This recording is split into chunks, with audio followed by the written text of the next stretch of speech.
सीमावर्ती इलाकों में चला बड़ा सर्च ऑपरेशन। घुसपैठ व ड्रोन की साजिश रचने की आशंका। सुरक्षा बलों ने कई इलाकों में खंगाला चप्पा चप्पा।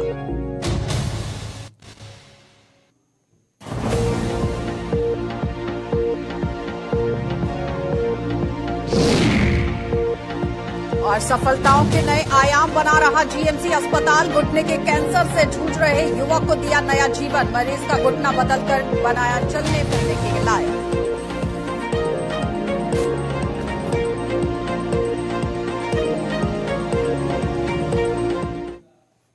नमस्कार, बुलेटिन में आपका स्वागत है। मैं हूं आपके साथ आशा सरमाल। चलिए शुरुआत करते हैं जम्मू कश्मीर से जुड़ी खबरों की। सबसे पहले आपको नेशनल हाईवे की खबर दिखा देते हैं, जहां पर आप देखिए जम्मू श्रीनगर हाईवे पर वाहनों की आवाजाही को सुचारू रूप से चलाने के लिए यूटी प्रशासन के दिशा निर्देश यहां पर मिलने पर आप देखिए रामबन जिला प्रशासन द्वारा आज भी हाईवे को यातायात के लिए बंद रखा गया है। और जम्मू श्रीनगर हाईवे आज जहां 24 फरवरी को भी बंद रखा गया था, आपको बताते चले, लेकिन अब किस तरह से यहां पर हालात जो है वो बदल चुके हैं, क्योंकि आज महज 3 मार्च है और 3 मार्च के दिन में भी किस तरह से हालात जो है वो बदले हुए हैं। और काम लगातार वहां पर युद्ध स्तर पर जारी है और 10 मार्च को भी यही प्रक्रिया दोहराई जाएगी। तो करीब 2 महीने से रामबन में विभिन्न जगहों पर बार बार पस्सियां गिरने के कारण हाईवे पर वाहनों की आवाजाही बुरी तरह से प्रभावित हो रही है और इसके कारण यहां जम्मू श्रीनगर के लोगों के साथ साथ पर्यटकों को भी दिक्कतों का सामना करना पड़ रहा है। तो साफ तस्वीरों में आप देख सकते हैं किस तरह से यहां पर 24 फरवरी को ये काम लगाया गया था। उस वक्त भी एक बड़ी पस्सी जो है वो नीचे गिरी थी और कई तरह की लोगों की परेशानियां देखने को मिली, लेकिन उसके बाद एक एक करके आप देखिए काम में किस तरह से बढ़ोतरी लाई गई और तेजी से इस काम को करने की कोशिश, लेकिन मौसम लगातार बाधा बनता रहा और आज भी जिला प्रशासन की तरफ से आवाजाही को बंद रखा गया है और युद्ध स्तर पर काम जल्दी कराने की कोशिश जो है वो हो रही है। नदीम हमारे संवाददाता हमारे साथ जुड़ चुके हैं। नदीम, आज 10 मार्च की बात हो रही है कि 10 मार्च तक यहां पर आवाजाही को बंद रखा जा सकता है। क्या लगता है उससे पहले रास्ता खुला जाएगा या नहीं, और किस तरह से काम वहां पर इस वक्त भी चल रहा है?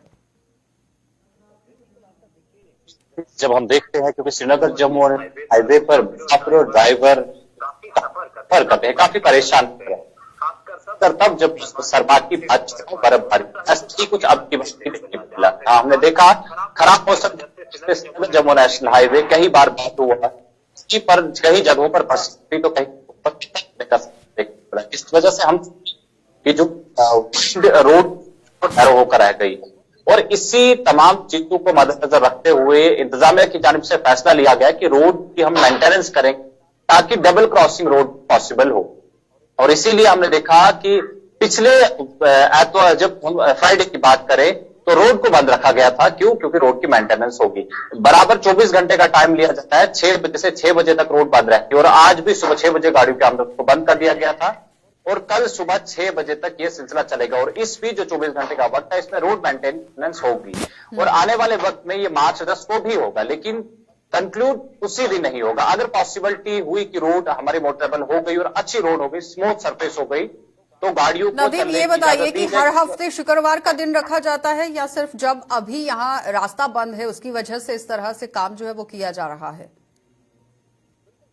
मैं आपको एक चीज बता दूं, हर हफ्ते फिलहाल तो 3 फ्राइडेज जो बताया गया है कि 3 फ्राइडेज के लिए रोड बंद रहेगी 24 घंटे के लिए, लेकिन उसके बाद भी अगर रोड मेंटेनेंस जिस तरह से काम कर रहा है अगर उस तरह से मुकम्मल नहीं हो पाए तो इस चीज को एक्सटेंड भी किया जा सकता है, क्योंकि रोड सरफेस बेहतर बनाना, रोड की वाइडनिंग काफी लाजमी है। क्योंकि हम देख रहे हैं कि ट्रैफिक जैमिंग के सिलसिले हमें हाईवे पर देखने को मिलता है, तो उस सिलसिले को रोकने के लिए मुसाफिर और ड्राइवरों की परेशानियों को मद्देनजर रखते हुए यह फैसला लिया गया है कि रोड की वाइडनिंग की जाएगी, रोड मेंटेनेंस की जाएगी, ताकि ट्रैफिक जैम हमें हाईवे पर देखने को ना मिले। क्योंकि जब ट्रैफिक जैम होता है तो हम देखते हैं कि मुलाजिम हो, चाहे स्टूडेंट्स हो, चाहे हमारे पास तो परेशानी से मुब्तला होते हैं।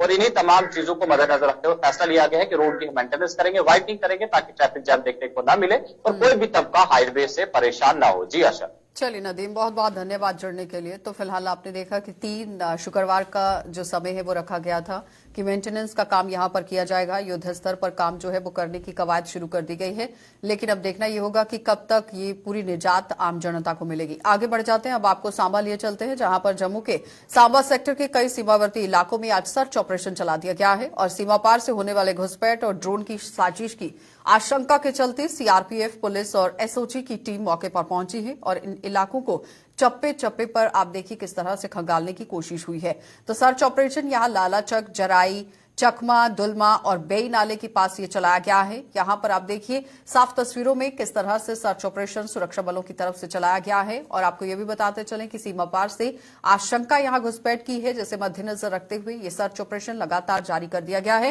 हीरानगर सेक्टर की अगर बात करें तो कठुआ जिले के अंदर वो पड़ता है, वहां पर भी कई बार ऐसी घुसपैठ की घटनाएं देखने को मिली थी, जहां पर मुस्तैदी को बढ़ाया गया। और इस बीच में यहां सांबा सेक्टर में भी आप देखिए छिटपुट घटनाएं जो है वो देखने को मिली है, कई बार सुरंग भी वहां पर देखने को मिली है। और इस बीच में अब आशंका अगर घुसपैठ की है तो जाहिर तौर पर सुरक्षा बलों की तरफ से मोर्चा संभाल लिया गया है। पूरी तरह से सर्च ऑपरेशन यहां पर चलाया जा रहा है। अलग अलग जगहों के अंदर ये सर्च ऑपरेशन चलाया गया है, जिसमें जम्मू कश्मीर पुलिस है, एसओजी की टीम मौके पर पहुंची हुई है। पूरे इलाके को खंगालने की कोशिश हो रही है। सीआरपीएफ के जवान वहां पर मौजूद हैं और सर्च ऑपरेशन जो है वो लालाचक है, जराई, चकमा है, दुलमा है, बेई नाला है, जहां पर चलाया जा रहा है। तो मुकम्मल तरीके से नजर रखी जा रही है कि अगर कोई घुसपैठ करने की कोशिश होती है तो कैसे उसे नेस्तनाबूद करना है, इस पर काम चल रहा है। ऋषि खजूरिया ने हमारे साथ ज्वाइन किया है। ऋषि, किस तरह से सर्च ऑपरेशन वहां पर चल रहा है? ऋषि, आवाज आ रही है? जी बिल्कुल। जिला सांबा के अंतर्राष्ट्रीय सीमा का जो इलाका राजपुरा तहसील का है, उन्हीं के कुछ अलग अलग इलाकों में जो ये सर्च ऑपरेशन चलाया गया, जिसमें एसओजी और सीआरपीएफ की टीमें शामिल हैं।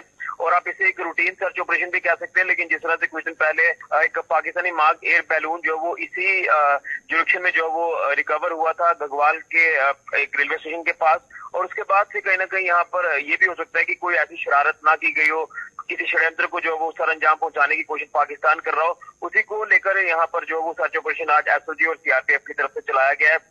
हालांकि अभी क्या कुछ और जानकारी आएगी, इसको लेकर इंतजार करना होगा, लेकिन एक स्पेसिफिक इनपुट भी जिस तरह से पिछले दिनों में लगातार मिल रहे थे अंतर्राष्ट्रीय सीमा पर, उसी को लेकर यहाँ पर जो रेगुलर इंटरवल पर जो सर्च ऑपरेशन है वो अलग अलग इलाकों में चलाए जाते हैं जो अंतर्राष्ट्रीय सीमा के साथ सटे इलाके हैं। तो यहाँ एसओजी की टीमें जो वो ग्राउंड पर है, सीआरपीएफ की टीमें ग्राउंड पर है, तमाम इलाके जो वो चप्पे चप्पे पर खंगाले जा रहे हैं।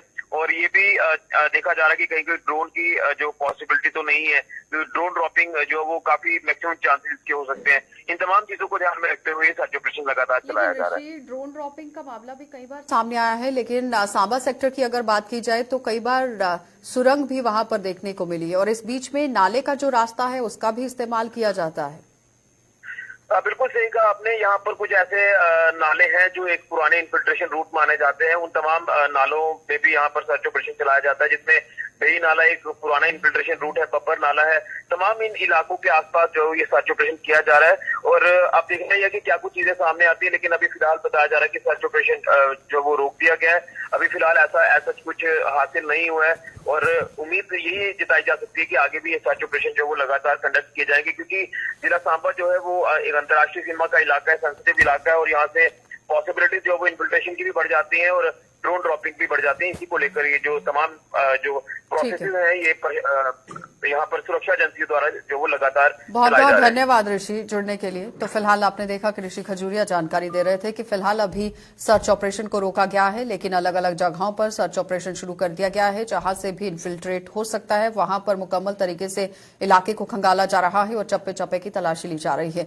आगे बढ़ जाएंगे, अब आपको जीएमसी लिए चलते हैं, जहां पर अब आप देखिए गंभीर बीमारियों से जूझने वाले मरीज अगर इलाज के लिए बाहरी राज्यों के बड़े बड़े और महंगे अस्पतालों में जाने का मन बना रहे हैं तो वो बहुत ही बड़ी यहाँ गलतफहमी में है। और जम्मू का जीएमसी अस्पताल भी दिन दोगुनी और रात चौगुनी तरक्की कर रहा है और यहाँ भी अब कुछ ऐसी बीमारियों का सफल इलाज किया जा रहा है जो अक्सर बाहरी राज्यों के अस्पताल में यहाँ मुमकिन था। लेकिन जीएमसी अस्पताल के ऑर्थोपेडिक डिपार्टमेंट में तैनात डॉक्टरों ने घुटने के कैंसर से ही जूझ रहे एक 25 साल के युवक को नया जीवन दिया है। और जिला उधमपुर के कुछ यहाँ इलाके का ये रहने वाला साहिल नाम का युवक है जो घुटने के कैंसर से ग्रसित था और जीएमसी अस्पताल के डॉक्टरों ने इसका घुटना बदल दिया है और इस सर्जरी में यहां कैंसर रोग विशेषज्ञ डॉक्टरों ने भी अपना पूरा योगदान दिया है, जिसका नतीजा ये निकला कि वह साहिल धीरे धीरे चलने के काबिल हो गया है और कुछ महीनों में आप देखिए किस तरह से वो अपने पैरों पर चलता हुआ नजर आएगा। फिलहाल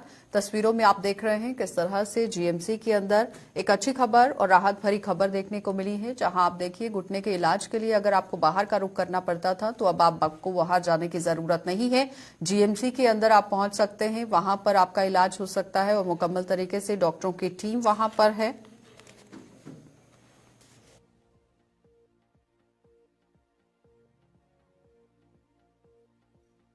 फिर इनका हमने सीनियर अपने डॉक्टर संजीव गुप्ता सर हैं, उनको हमने दिखाया।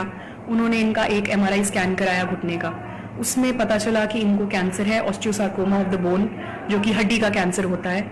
उसमें पता चला जैसे ही कैंसर है तो हमने तुरंत इसका प्लान बनाया कि हमने क्या करना है। हमने ऑपरेटिव इंटरवेंशन करना है, ऑपरेशन करना है, जिसके लिए हमने कैंसर के जो हमारे ऑन्कोलॉजी डिपार्टमेंट के डॉक्टर आशुतोष जी हैं, उनका भी हमने इसमें समर्थन उनका था साथ में। उन्होंने कहा कि आप अपनी तरफ से ऑपरेशन करिए, हम साथ में इनको कीमोथेरेपी भी देंगे। तो इस पेशेंट को 2 साइकिल्स कीमोथेरेपी की मिली थी। उसके बाद हमने इनका ऑपरेशन किया है। टोटल नी रिप्लेसमेंट, जो कि एक काफ़ी मेजर सर्जरी होती है इतने छोटे किसी भी इंसान के लिए जो कि सिर्फ 25 साल का लड़का है, उनके लिए टोटल नी रिप्लेसमेंट करना यहाँ पर, तो उसके लिए बहुत बहुत बड़ी बात है। तो बच्चे का उनका पूरा ऑपरेशन हुआ है और अब वो बिल्कुल ठीक है, चल रहा है और बिल्कुल नॉर्मल है। तो मतलब मुझे लगता है कि ये चीज़ जितनी जल्दी जांच में पता चली है और जितनी जल्दी इसका इलाज हुआ है, तो उसी वजह से आज ये बच्चा बिल्कुल ठीक है। यहाँ पर इलाज बहुत अच्छा रहता है। जो लोग आते हैं, कितने सारे लोग आते हैं, हम कितने लोगों को देखते हैं, ऑपरेशन होता है, बिल्कुल ठीक होकर जाते हैं, खुश होकर जाते हैं और अपना मतलब सब लोग देखते हैं आयुष्मान में है, सब कुछ फ्री होता है, एक पैसा अपनी जेब से नहीं खर्चा होता है। तो बहुत ही अच्छी सुविधाएं यहाँ पर। कुछ लोग बाहरी रुख करते हैं कि बाहर जाके हम इलाज कराएंगे। जी, अब जो यहाँ पर मुझे लगता है कि सुविधाएं बिल्कुल सब कुछ उपलब्ध है यहाँ पर।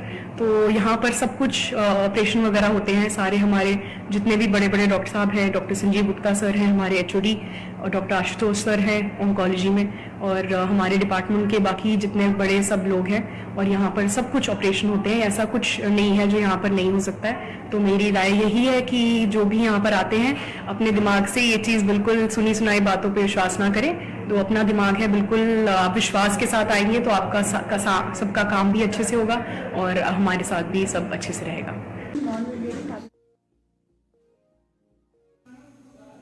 तो टैक्स के बोझ तले यहां दबी हुई जम्मू की जनता को अभी तक साफ सुथरी सड़कें नहीं मिल पाई हैं और जम्मू में अभी तक कई मुख्य सड़कें मरम्मत के लिए तरस रही हैं, जिससे लोगों की दिक्कतें खत्म होने का नाम नहीं ले रही हैं। तो टूटी फूटी सड़कें कई हादसों का सबब बन रही हैं और प्रशासन लंबी ताने सोया हुआ है। इस मामले को लेकर आखिर प्रशासन यहां पर क्यों लापरवाह है और क्यों आखिर यहां पूरी तरह से काम नहीं हो पा रहा, मरम्मत का कार्य अभी तक क्यों अधर में लटका हुआ है, ये बड़ा सवाल बनता जा रहा है। लेकिन आप देखिए, जो एक बड़ा दावा पेश किया जाता है विभाग की तरफ से भी कि मुकम्मल तरीके से सुविधाएं आम जनता को दी जा रही हैं, और सरकार की तरफ से भी एक बड़ा दावा सामने रखा जाता है जहां पर ये बताया गया है कि मूलभूत सुविधाओं का बिल्कुल भी अभाव नहीं है। तो साफ तस्वीरों में आप देख सकते हैं कि सड़क की मरम्मत का कार्य किस तरह से अधर में लटका हुआ है, जिसका खामियाजा आम लोगों को भुगतना पड़ रहा है और कई बार हादसे भी यहां पर पेश आ रहे हैं। ऋतिका हमारी संवाददाता हमारे साथ जुड़ चुकी है। ऋतिका, किस तरह से वहां पर काम चल रहा है, क्योंकि जो तस्वीरें बयां कर रही हैं वो कुछ और ही दिखा रही हैं। जी बिल्कुल, आपको बता देना चाहते हैं कि जम्मू कश्मीर की स्थिति जो है वो इस वक्त काफी चिंताजनक बनी हुई है। तमाम तरीके के टैक्स पे करने के बाद भी अगर जम्मू कश्मीर की मैं बात करूं, यहाँ पे ज्यादातर सड़कें जो है वो कुछ और ही स्थिति बयां करती है। अगर आप पनामा चौक की तरफ जाएं, वहां पे नालियों का पूरा गंदा पानी जो है वो सड़कों पे फैला हुआ है। चांद नगर के साइड पे जो पाथ बने हैं पब्लिक के चलने के लिए, वो इतनी टूटी हुई हालत में है कि कोई गलती से भी उन पाथ पे चलने के बारे में सोच भी नहीं सकता। और ये अब से नहीं, पिछले 1.5-2 सालों से टूटे हुए पाथ हैं। उसके अलावा जीवल चौक की मैं बात करूं, जहाँ पे अक्सर ट्रैफिक पुलिस वाले नाके लगा के खड़े होते हैं कि कोई गाड़ी वायलेशन ना कर दे, परंतु रोड की स्थिति इतने लंबे समय से खराब है कि आने जाने वाली गाड़ियों में इतने झटके लगते हैं। कोई बीमार व्यक्ति हो या कोई प्रेग्नेंट लेडी हो तो उनके लिए वो सबसे बड़ा खतरा है। तो ऐसे में तमाम तरीके के टैक्स देने के बावजूद भी जम्मू कश्मीर की सड़कों की इतनी खस्ता हालात है।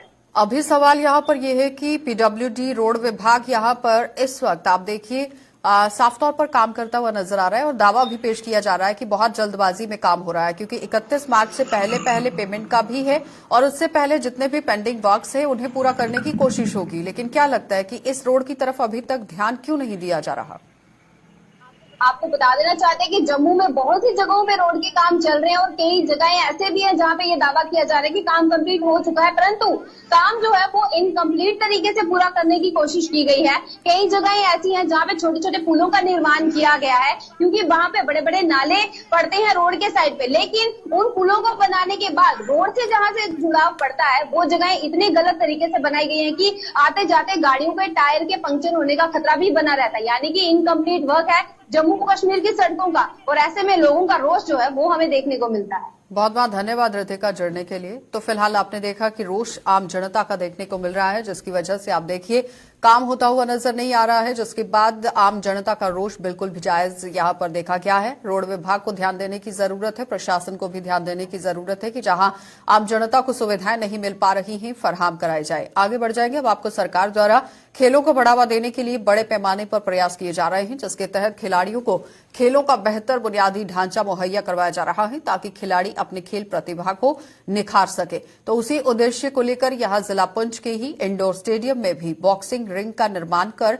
पुंछ के बॉक्सिंग जो खिलाड़ी हैं उनको तोहफा दिया गया है और जैसे बॉक्सिंग के खिलाड़ियों में खुशी की लहर है। तो इन खिलाड़ियों के मुताबिक बॉक्सिंग रिंग ना होने के कारण उनका प्रदर्शन यहां प्रभावित होता था, लेकिन अब वो राष्ट्रीय स्तर पर भी अपनी 100% खेल की प्रतिभा दिखा सकते हैं।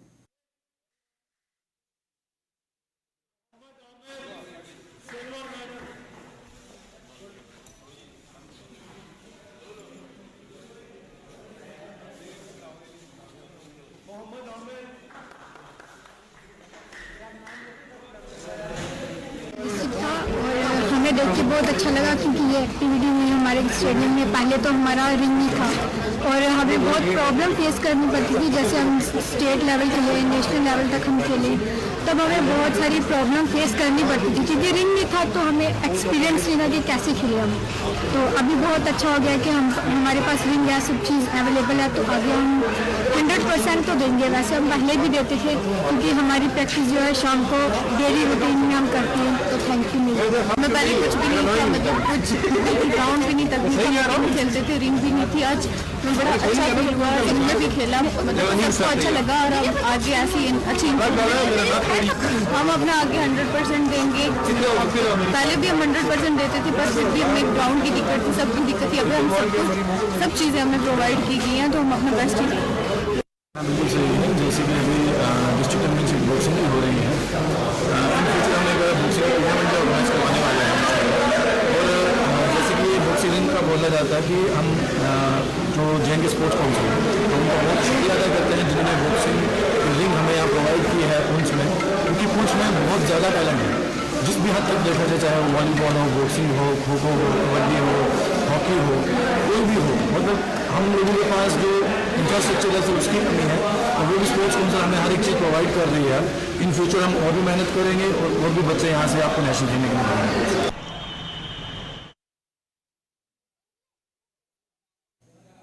सरकारी जमीनों को खाली करवाने के आदेश के विरोध में यहां अम्बेडकर सेना की जम्मू कश्मीर इकाई ने बिजनौर में प्रदर्शन किया है और प्रदर्शन की अगुवाई कर रहे अम्बेडकर सेना के ही प्रदेश अध्यक्ष तरसेम खुल्लर ने भाजपा पर निशाना साधते हुए कहा कि जम्मू कश्मीर के लोगों से राज्य का दर्जा छीनने के बाद आए दिन भाजपा यहां नए नए आदेश थोप रही है। और तरसेम खुल्लर ने आरोप यह भी लगाया कि जिन जमीनों पर लोग पिछले कई पुश्तों से रह रहे हैं, मौजूदा सरकार उन लोगों से उनकी जमीनें छीनने का काम कर रही है। तो सरकार के इस मनमानी से गरीब लोगों के अंदर भय का माहौल बना हुआ है। भारतीय जनता पार्टी के द्वारा हमारी रियासत को तोड़ मरोड़ किया गया है, तब से ये हमें रोज की सुबह में कोई ऐसी दिशा देते हैं जिससे हमारे अवाम के लोग जो है परेशान रहते हैं। अभी अभी आप देखिए, कुछ दिन पहले ही इन्होंने हमारी जो रोशनी एक्ट से जो लैंड्स हमारे लोगों की हुई थी उसमें जो भी चार्जेस गवर्नमेंट को चाहिए थे हमने वो पे किए थे। अब उन जमीनों को ये गवर्नमेंट जो है तहसीलदार के माध्यम से उन बैरिकेटिंग कर रही है और उन जमीनों को निकाल रही है। स्टेट लैंड को भी ऐसा ही कर रही है और ऐसा ही ये जो कस्टोडियन की जमीन है उनको भी कर रही है। ये जमीनों में हमारी 3-3, 4-4 पुश्ताना हो चुकी हैं। यहाँ कुछ लोग ऐसे हैं जिनको 70-70 साल से उन जमीनों में बैठे हुए हैं। तो आप देखते हैं कि एक आदमी किराएदार भी रहता है 6 महीने, तो वो भी दुकान या मकान खाली नहीं करता है। हमारी तो पोस्टां जहाँ चल चुकी हैं और घरदौरियां हमारे नाम की चल रही हैं। अब ये जो गूंगी बहरी सरकार है, जो यहाँ LG के माध्यम से चलाई जा रही है, ओवरऑल तो जो भाजपा की सरकार है, ये हमारे लोगों को परेशान कर रही है। उनकी जमीनें निकाल के और वो लोग हैंड टू माउथ हो जाएंगे। हमारे पास इसके सिवाय मरने के सिवाय कोई चारा नहीं है। हमारे ऐसे ऐसे गांव हैं, जैसे मघाल गांव में 935 कनाल जमीन जो है, जिसमें हमारे जो लोग हैं लंबे समय से रह रहे हैं, 4-4, 5-5 पीढ़ियां गुजर रही हैं, उनको नोटिस दे रही है, वहां पे बोर्ड लगा रही है, उनको निकालने का प्रयास कर रही है। तो जम्मू की नरवाल फल सब्जी मंडी के व्यापारियों ने हॉर्टिकल्चर डिपार्टमेंट द्वारा खाने पीने के सामान की रेहड़ियों को बंद करने के आदेश का विरोध कर दिया है। व्यापारियों के मुताबिक हॉर्टिकल्चर डिपार्टमेंट ने रेहड़ी लगाकर अपने परिवार का पेट भरने वाले लोगों का रोजगार बंद कर मंडी में 2 कैंटीनें खोल दी हैं और इन कैंटीन के अंदर खाना इतना महंगा है कि जिसकी कीमत यहां आने वाले किसान और मजदूर जो हैं वो नहीं चुका पा रहे हैं, क्योंकि मजदूरों को काफी परेशानियां झेलनी पड़ रही हैं। तो व्यापारियों का आरोप है कि विभाग के इस फैसले से जहां रेहड़ी वालों की रोजी रोटी छीनी है, वहीं गरीब मजदूरों के लिए भी पेट भरना मुहाल हो गया है।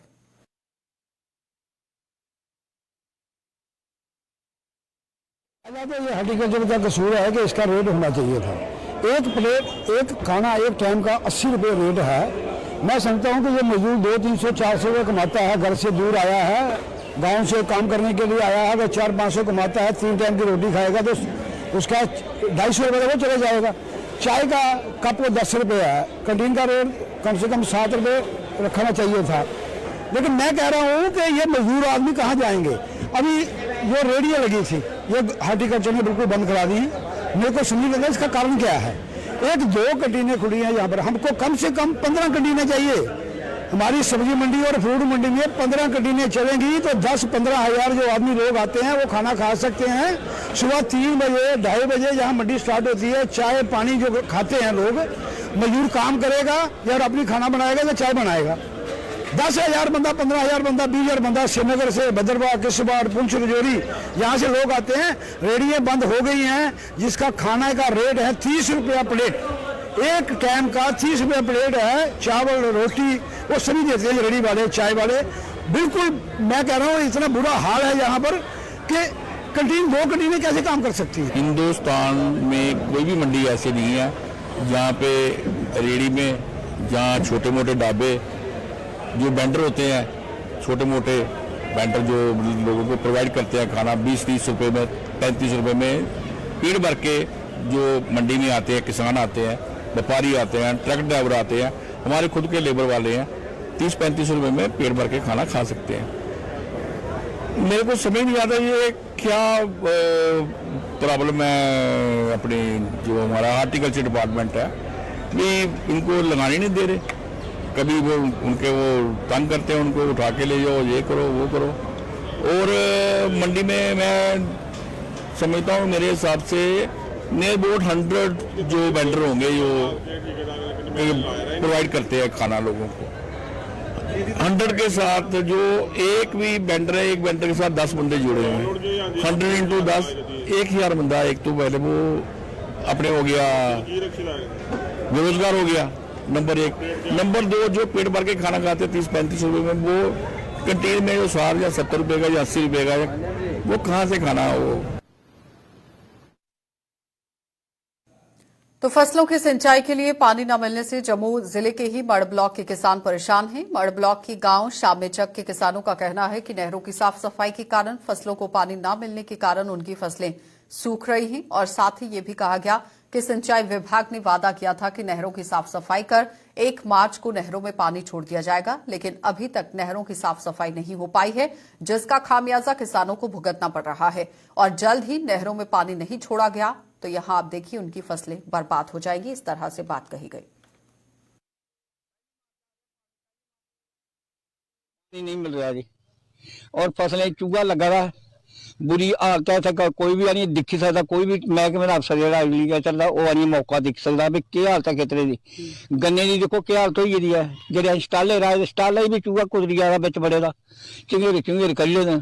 और जी साग सब्जी लाई दी उसी पानी है नहीं, वो भी सुक्का कर दिया। थोम, गंढे, गोभी आलू जो भी है सारा फसल ले सुक्का कर देन सारे। हाँ अं कुछ पैसे कर लेना खर्चा तो कुछ बनाना के बनू सारा लोगों गरीबें का। हाँ क्या कहा था कि कब नहर आएगी, हैं कदू आख्या है कि नहर आई ये आख्या जी पहली मार्च की नहर पानी छड़ेगी। हाँ जेकर गवर्नमेंट की इन्ना टाइम लगता नहर रखना, मैं खुद बोला, मैं मोहन सिंह बोला था मी 1 महीने का ठेका दो, 1 महीने क्लियर कराइए नहीं दे आखना। ये थोड़ा मतलब भाई 3 महीने लोहड़ी बंद कर अप्रैल ये छोड़ी दी, ये केड़ा महकमा या केड़ी गवर्नमेंट है जी गवर्नमेंट जिमीदार ही मारा दे असें जी। किसान की इनकम फिर दुगनी। हाँ बस दुनी हो जा रही फसल सुपड़े कन्नै। हाँ किसान तो भुखे लगे न मरन। क्या आखना चाहोगे इरिगेशन डिपार्टमेंट की? ये आखिया जाने को पानी का बंदोबस्त करो, बीज तो रख दो तो भी तो नहीं टाइम का। हाँ बीया बेले भी जाता है जी, बीया नहीं। चलिए बुलेटिन में फिलहाल इतना ही। देश और दुनिया की खबरों के लिए आप बने रहिए गुलिस्तान न्यूज के साथ।